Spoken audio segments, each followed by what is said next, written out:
আসসালামু আলাইকুম। সবাই কেমন আছেন? আশা করি সবাই ভালো আছেন। তো অনেকদিন পরে আপনাদের সাথে কথা বলতে আসলাম। তাও আবার একটা ব্লগ শেয়ার করার জন্য আসলাম। তো যদিও এটা অনেক পুরনো ভিডিও, তারপরেও চিন্তা করলাম আপনাদের সাথে একটু শেয়ার করি। যখনকার ভিডিও তখনই শেয়ার করার ইচ্ছা ছিল, কিন্তু করা হয়নি আরকি। তো এখন আমি চেষ্টা করব আপনাদের সাথে মাঝে মধ্যে ব্লগ শেয়ার করার। তো এটা ছিল ফেব্রুয়ারি মাসে একটা স্কুল পিকনিকে আমরা গেছিলাম আরকি।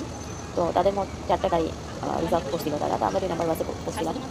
আর আমার বাচ্চা ওই স্কুলে পড়ে না, ওটা অন্য একটা স্কুল। তো স্কুলের প্রতিষ্ঠাতা যিনি, ওনার সাথে আমার সম্পর্ক ভালো হওয়ার কারণে আরকি ওনাদের এখান থেকে পিকনিকে যাওয়া সম্ভব হচ্ছে আরকি। তো আমাদের বাস ছাড়তে অনেক লেট করছিল, যদি আমাদেরকে ৭টা বাজে ছাড়বে বলছিল। আমরা ৬টা ২০ এর দিকেই ওখানে উপস্থিত ছিলাম। তো আরও অনেকে আসতে লেট করছে, নাস্তা দিতে লেট হয়েছে। সবকিছু মিলে একটু লেট হয়ে গেছে বাস ছাড়তে। তো বাস আসলে যেখানে ৭টা বাজে ছাড়ার কথা ছিল, সেখানে বাস ছাড়ছে ৯টার দিকে। অনেক লেট হইছে। আর দেখতে তো পাচ্ছেন সামনে আরেকটা গাড়ি আমাদের। তো রাস্তাটাও মানে সরু রাস্তা ছিল, পাহাড়ি রাস্তা। সেজন্য আরকি বাসটা অত স্পিডে চালাইতে পারে নাই। আর কিছু জায়গায় জ্যাম ছিল। আর মজার বিষয় হচ্ছে সেইদিনই শীত ছেড়ে মানে একদম অনেক গরম ছিল, ফাটা গরম ছিল। সেই যে গরম শুরু হইছে, মানে এখন পর্যন্ত আছে আরকি সেই গরমটাই। আমার কাছে কেন জানি মনে হয় সেদিনই ফার্স্ট গরম পড়ছে শীতের পরে। তো এত গরম ছিল, ওয়েদারটা এত হট হবে আমরা কেউই বুঝতে পারি নাই। আমি আরো আসার পথে যদি ঠান্ডা লাগে বাচ্চাদের, সেজন্য শালও নিছিলাম। আর আমরা যাচ্ছি হচ্ছে আমার হাসব্যান্ড, আমার বাচ্চা সহ আমরা সবাই মিলে যাচ্ছি আরকি। আর আমরা কোথায় যাচ্ছি সেটাই বলা হয় নাই। আমরা যাচ্ছিলাম কাপ্তায় একটা রিসোর্টে। কাপ্তায় আর্মি রিসোর্টটাতে যাচ্ছিলাম আমরা। তো এরপরে আমরা মানে অনেক মানে শেষের দিকে আরকি বাস যখন আস্তে ধীরে চলতেছিল, পাশ কাটায় যাইতে পারতেছিল না। এই যে পাশ কাটায় যে বাসটা যাচ্ছে সেটাও আমাদের, সামনেরটাও আমাদের। তো আরেকটা বাস অবশ্য আগায় ছিল, আরো সামনে ছিল। তো টোটাল ৪ টা বাস নিয়ে আমরা যাচ্ছিলাম। মোটামুটি ভালোই মানুষ হইছে।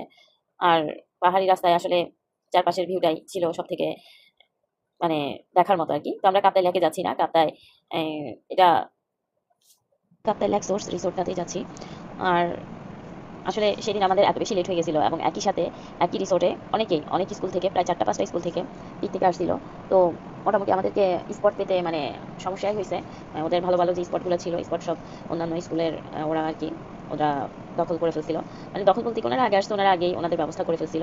আর আমরা লাস্টে আমাদের পরে মনে হয় আর কোনো স্কুল আসে নাই, কারণ আমরা যেতে অলমোস্ট ১২টা ১২:৩০ বেজে গেছে।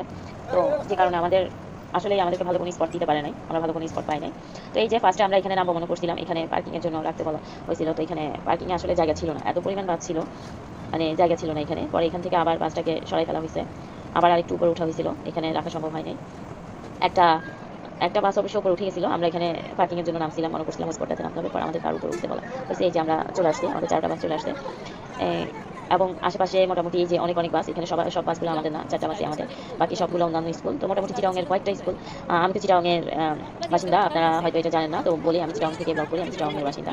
তো চিটাগংয়ের আর কি বেশ কয়েকটা স্কুল, মানে প্রায়